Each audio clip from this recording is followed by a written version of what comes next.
நீ கைதிக கிட்ட ரொம்ப ஹார்ஷா நடந்துக்கிறதா கம்ப்ளைண்ட் வந்திருக்கு. அது மட்டும் இல்லாம நீ கைதிக மேல பொய்யான கம்ப்ளைண்ட் எல்லாம் சொல்லியிருக்கிறதா சொல்றாங்க. இப்படியே போச்சுன்னா உன்னை டிரான்ஸ்ஃபர் பண்ற மாதிரி ஆயிடும். பாத்துக்கோ. இனிமே கொஞ்சம் பார்த்து நடந்துக்கோ காஞ்சனா. நீ தான் என் மேல கம்ப்ளைண்ட் கொடுத்திருக்கியா? கம்ப்ளைண்ட் பண்ணா நான் பயந்துருவேனா?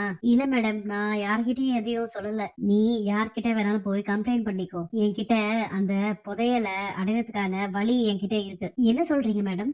இதான உன் பொண்ணு? நீ உன் பொண்ண பத்தி சொல்லலன்னா என்னால கண்டுபிடிக்க முடியாதுன்னு நினைச்சியா?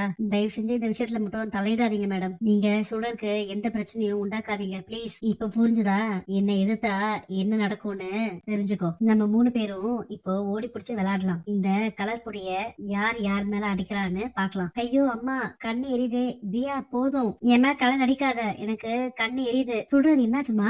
என்னது இது? கலர் பொடி மாதிரி தெரியலையே. எனக்கு எதுவும் தெரியாதுப்பா. இவதான் இந்த பொடி எல்லாத்தையும் எடுத்துட்டு வந்தா. தியா தான்ப்பா கிச்சனுக்குள்ள போய் ஏதோ எடுத்துட்டு வந்தா. அவ பொய் சொல்றா.